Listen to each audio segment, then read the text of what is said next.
Hello students, today we are going to take a new chapter in geography and the name of the chapter is Minerals and Energy Resources. As you can see on your screen, it's Minerals and Energy Resources. Now the lesson starts with an example of a boy who comes from Guwahati or who comes to Guwahati.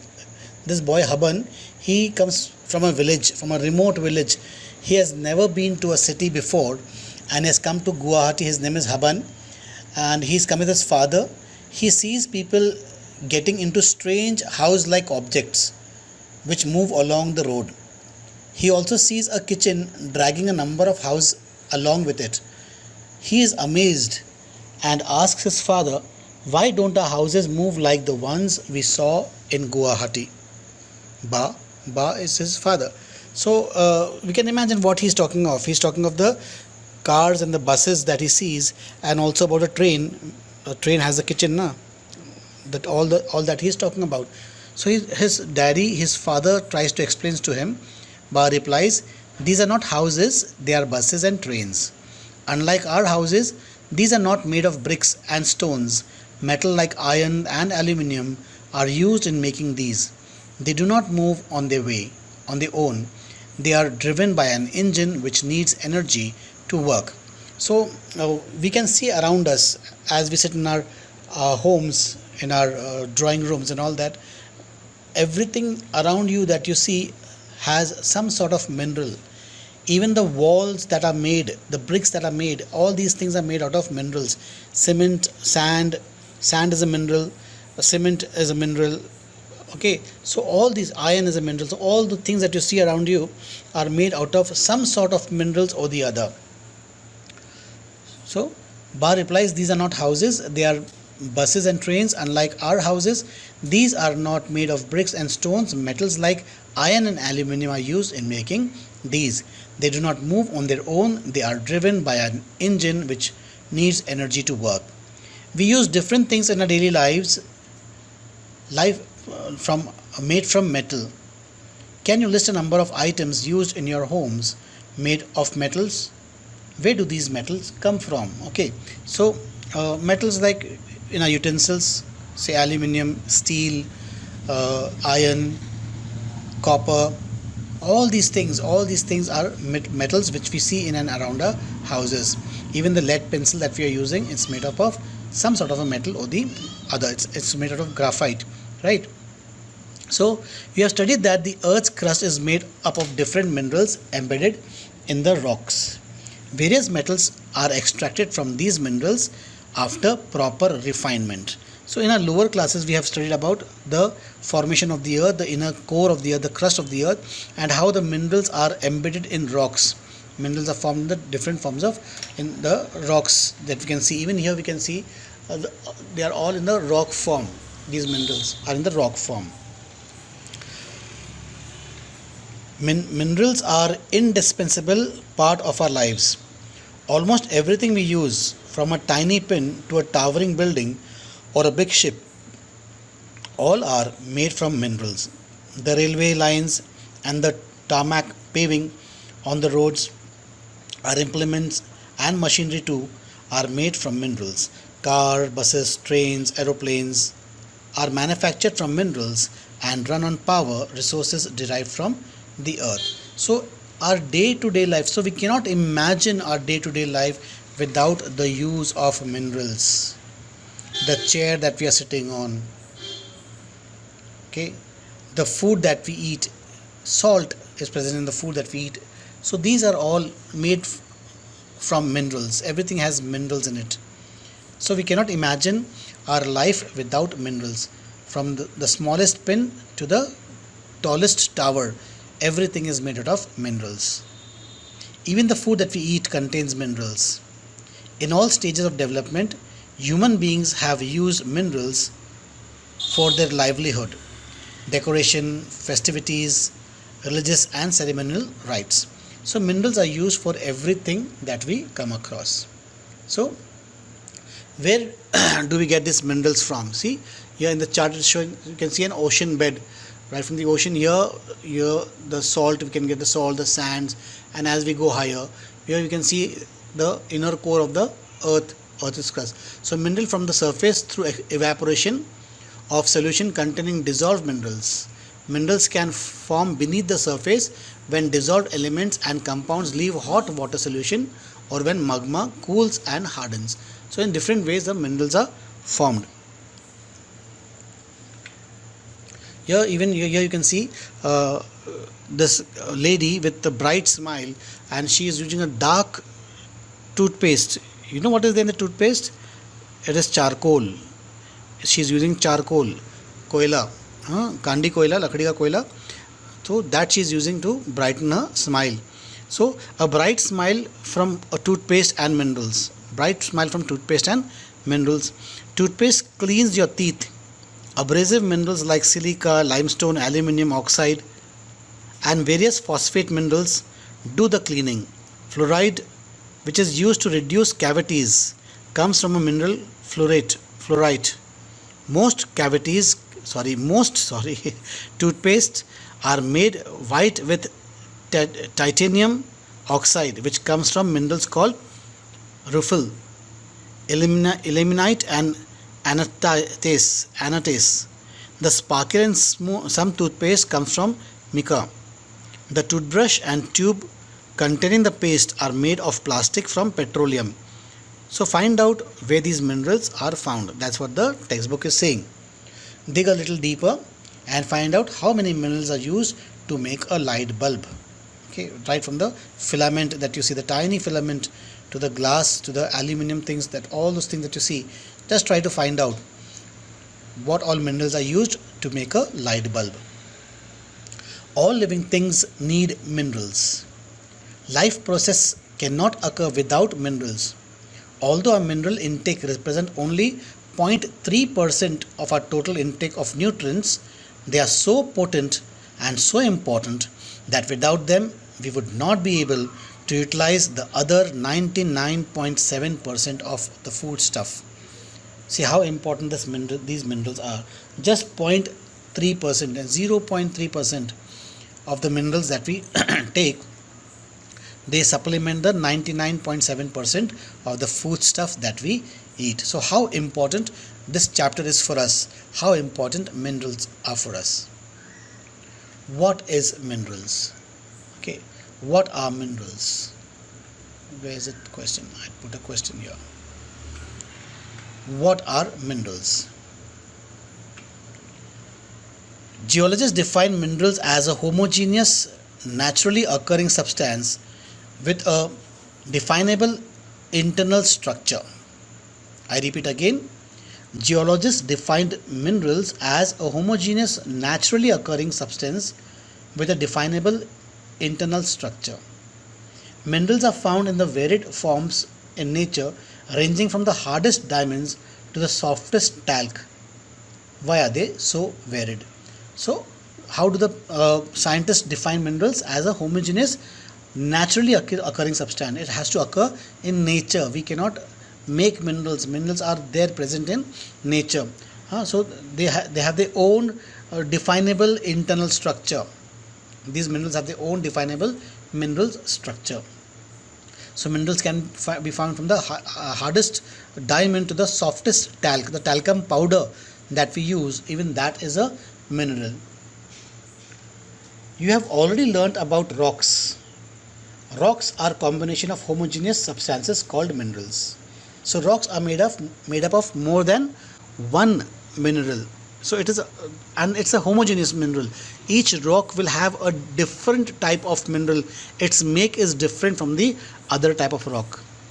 Some rocks, for instance limestone, consist of a single mineral only, but majority of the rock consists of several minerals in varying proportions. Although over 2,000 minerals have been identified, only a few are abundantly found in most of the rocks. So only limestone he says over here, consists only a single mineral. Other rocks have a lot of different minerals. They are a compound of many different minerals. A particular mineral that will be formed from a certain combination of elements depend upon the physical and chemical condition under which the mineral is formed. So how graphite and granite, how they differ. Okay, though they are made from the same magma, but the way they are cooled and the way they are formed, at the depth where they are formed, that is the difference between a graphite and the granite. This in turn results in a wide range of colors, hardness, crystal forms, luster, and density that are particular mineral process. Geologists use these properties to classify the minerals. So, the varying conditions under which the mineral is formed will define its property. If a mineral is formed deep into the earth's crust, it will be more brittle. The particles will be a bigger particles and separated from quite far from one another. And if they are combined together as in the form of basalt, they are very closely grained. So it depends upon the depth, the chemicals involved in the mineral, the different types of minerals present in that particular ore, that particular stone, and the temperature at which the mineral was formed. Study of minerals by geographers and geologists. Geographers study minerals as part of the earth's crust for a better understanding of landforms. The distribution of mineral resources and associated economic activities are of interest to geographers. A geologist, however, is interested in the formation of minerals, their age, and physical and chemical composition. So the geographers, they are the persons who are more involved in the study of the crust for the better understanding of landform, whereas the geologists are more involved in the study of formation of minerals and their age and their physical and chemical compositions. So that is the difference between the geographers and the geologists. Each of them study the same thing about the minerals, but in a different category. However, for general and commercial purpose, minerals can be classified as under. Okay, classification of minerals: metallic, non-metallic, and energy minerals. As you can see on the screen here, metallic, non-metallic, and energy minerals. Okay, so metallic minerals can be ferrous, that is containing iron. Example: iron ore, manganese, nickel, and cobalt, etc. They come under ferrous minerals. Then non-ferrous, example: copper, lead, tin, bauxite, and zinc, okay, etc. come under non-ferrous. And precious minerals such as gold, silver, platinum, etc. These are metallic minerals. And non-metallic minerals are mica, salt, potash, sulfur, granite, limestone, marble, sandstone, etc. Energy minerals are coal, petroleum, and natural gas. I hope you got it.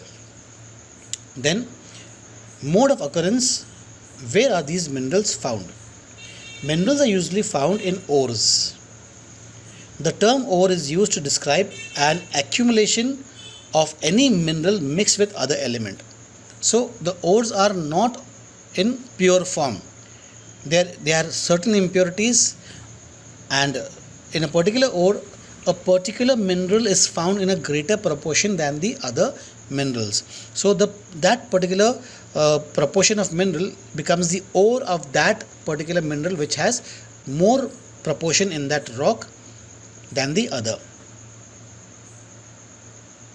The mineral content of the ore must be in sufficient concentration to make its extraction commercially viable. Okay, there may be so many ores, there may be so many minerals, useful minerals present in the particular rock, but to extract that mineral, that it should be that much economical for us. We should be able to get benefit after extracting that particular mineral. For example, in sea water there might be gold, in the sand there might be gold, but to extract the gold from the sand will cost us a lot of money, and the type of gold, the quality of gold that is produced from the sand would not be as beneficial as we find in the gold nuggets.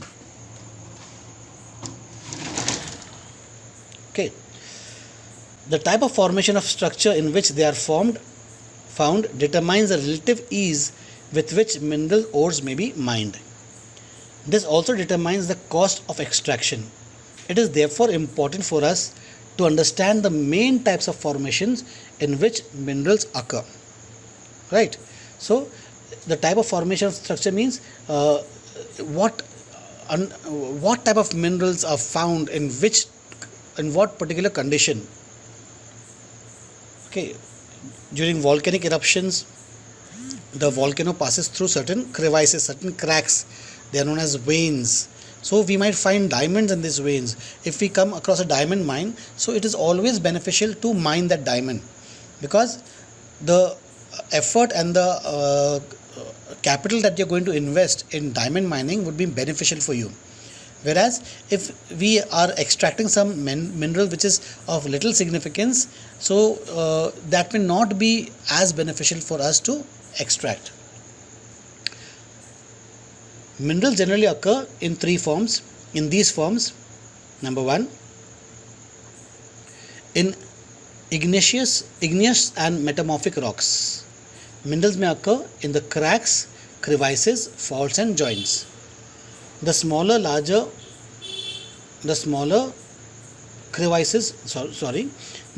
occurrences are called veins, and the larger are called as lodes.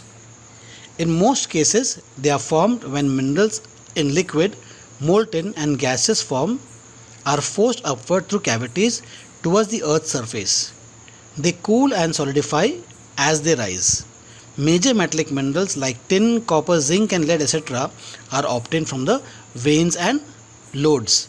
So minerals they occur in different forms. They occur in there are in 5 different forms that the minerals will occur.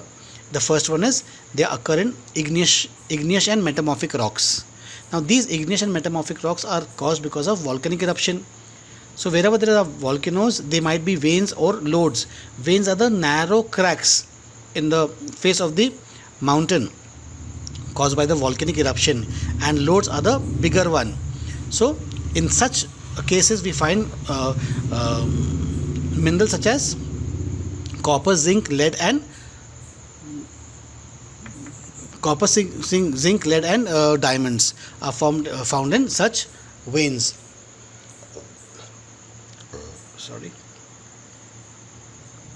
So in most cases they are formed when minerals in the liquid form or the molten form or the gaseous form, they cool down and they solidify here.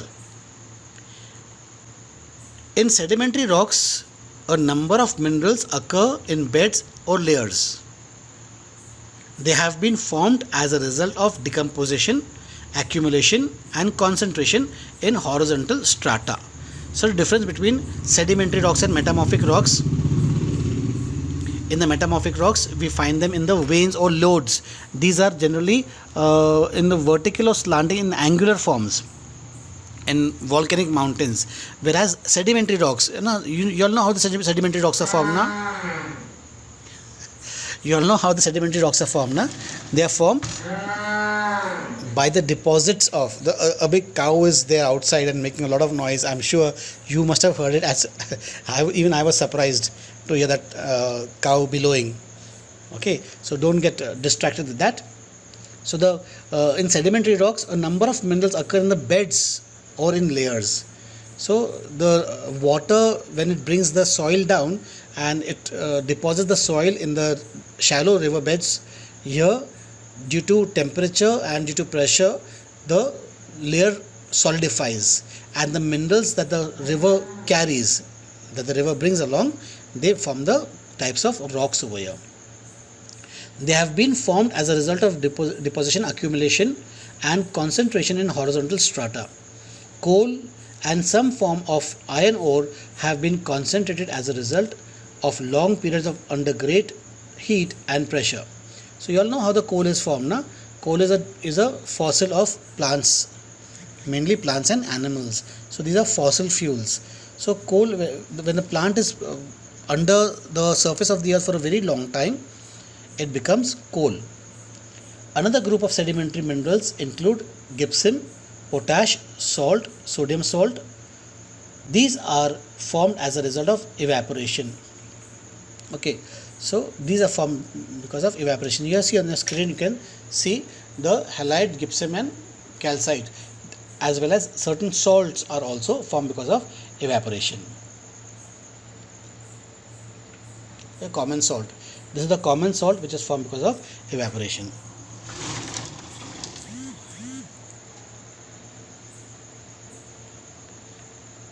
Another mode of formation involves the decomposition of surface rocks and the removal of soluble constituents, leaving a residual mass of weathered material containing ores. Okay, here again this is crystals are formed because of evaporation. The stone looks so beautiful. It's quite common. We can commonly find it if those who are interested in collecting stones, when they go to the play field on the ground, while just strolling around, we can find such stones. These are crystals. Okay, bauxite. So bauxite is formed as a residual mass. Okay, when the remains of certain minerals, residue means the remains, waste. So these are remains of bauxite of minerals.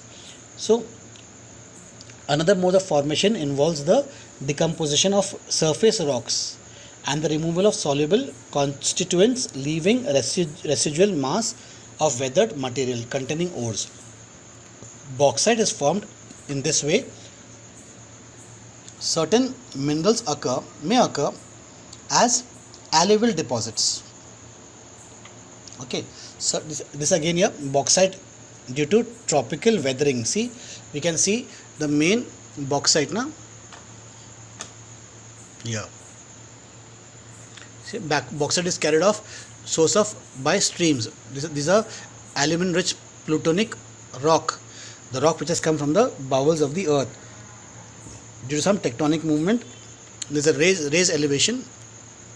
Here this portion contains bauxite, and the rainwater flows in this direction, and they are carried by the streams, and then they are decomposed. Okay, and these are the remains of the bauxite. That is how bauxite is formed. Certain minerals may occur as alluvial deposits in sands of valley floors and the base of hills. These deposits are called placer deposits and generally contain minerals which are not corroded by water. Gold, silver, tin and platinum are most important among such minerals. Okay, so you all know alluvial deposits. So alluvial soil is found where the rivers carry the alluvium from the mountains towards the sea, towards the ocean, or towards the low lying regions, forming lakes or forming rivers. So you will find reserves of gold, reserves of silver, platinum, tin in regions where lots of water keeps flowing, where the rivers keep flowing. Here, like the Kolar gold mill mines on the Kolar river. So even while many farmers, while they are farming in the Chhattisgarh region, these are hills over here. So the hills, when the water flows down the slope, the gold is deposited in their fields. They find gold nuggets. So gold can be formed in this way. See, and you can see the shining particle. This looks like limestone to me, or what you call it, marble. This is marble, and in the marble veins you can see these are gold deposits. So this is a gold ore. If this is heated, the gold can be taken out from this marble. They are sometimes found in this type of nuggets, or sometimes in small pieces like this. Gold can be formed. So certain minerals may occur as alluvial deposits in sands of valley floors and the base of hills. These deposits are called as placer deposits and generally contain minerals which are non-corroded by water. They do not get spoiled by water. They don't rust by water. Gold, silver, tin and platinum are most important among such minerals. This is gold. See, searching for gold in the river beds. Even when the river is in floods, the river carries a lot of gold and other minerals. Even gems, they can even collect gems in the same way. Gemstones, precious stones can be collected in the same way. This is the silver ore. You can see some shiny material. This shiny material is the silver that is found in the ore. This is platinum, more precious than gold. See how bright it is. Platinum nuggets, so bright. This is the platinum. Again, this is in the mineral form. High concentration of platinum in this ore. And this is tin. Tin tupper that we use now sometimes. Tin. This is tin. Manganese nodules are found in the seabeds. Okay.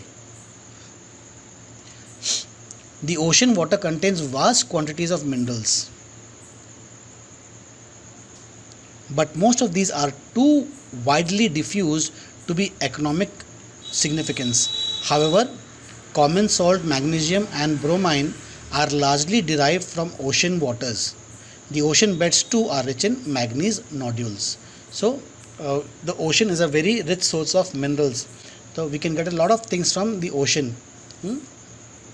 This manganese nodules can be found mainly in the ocean floor, in the ocean beds. Apart from that, common salt is there that we extract from the ocean. Okay, so there are so many minerals present in the water of the sea or the sea water, but it is not viable, it is not profitable to extract those minerals from the water because it is spread in a vast region. So to accumulate them, to collect them and to derive that mineral from them would be very, very expensive. Common salt, which is found very commonly in the sea water. This can be done very easily by evaporation. Some interesting fact: rat hole mining. Do you know that most of the minerals in India are nationalized and that their extraction is possible only after obtaining due permission from the government? But in most of the tribal areas of northeast India, minerals are owned by individuals and communities. In Meghalaya, there are large deposits of coal, iron ore, limestone and dolomite, etc. Coal mining in Jovai and Cherrapunji is done by family members in the form of a long narrow tunnel known as the rat hole mining. So in Meghalaya, in Cherrapunji, Maushinram, in the Gairo Khasi Jaintia hills, Nagaland and all that, they have the rat hole mining. So these are owned by private individuals, private families, or by the communities, and they dig holes, they go deep into the they make a tunnel and they collect all these ores from the mines. So generally all the other mines are owned by the government. So dig a little deeper. What is the difference between an open pit mine and a quarry and an underground mine with shafts? Try to find out. This is your homework. You have to try to find out what is a quarry, stone quarry, gitti khadan, what is a open pit mining, and what is a mine with shaft, underground mine with shafts. Okay, I have given you the clue. You have to search and find out. Google search and find out. India is fortunate to have fairly rich and varied mineral resources. So we are lucky that India is such a big country and we have a lot of mineral resources with us. It is rightly said that India is a rich country with poor people. Why is it said that way? Because we are minerally we are very rich and economically we are very poor. However, these are unevenly distributed. Broadly speaking, peninsular rocks contain most of the reserves of coal, metallic minerals, mica and many other non-metallic minerals. Sedimentary rocks on the western and the eastern flanks of the peninsula in Gujarat and Assam have most of the petroleum deposits. Rajasthan, with the rock system of the peninsula, has reserves of many non-ferrous minerals. The vast alluvial plains of North India are almost devoid of economic minerals. These variations exist largely because of the difference in the geological structure, process and time involved in the formation of minerals. So what we see that since India is a very vast country and the southern part of India is a peninsula, peninsula is a triangular portion of land which is leading into the sea. So this triangular portion of the land which leads into the sea, here we find minerals which have the rocks which have reserves of coal, or they have minerals like mica and many other non-metallic minerals. Sedimentary rocks especially of the eastern and the western and the eastern flanks of the peninsula, the eastern Ghats and the western Ghats, both sides of India, they there we find the, and especially in Gujarat and Assam, we find petroleum deposits. In Rajasthan, what we find the precious stones, gems, or deposits which are non-metallic, rock system of which has no metallics. Like Rajasthan, with the rocky system of the peninsula, has reserves of many non-ferrous minerals. Non-ferrous means which do not contain iron ore. And the alluvial plains of the North India, like the Punjab and Haryana, these are all alluvial soil and the deep reserves of alluvial. But here we do not find the gold as we have seen in the alluvial region. These variation exist because of the difference in geological structure, the process and the time involved in the formation of the minerals. So we'll take a break over here. We will see later on, we'll include the remaining part, like we'll go for the ferrous minerals, iron ore and all that we'll do in the coming class.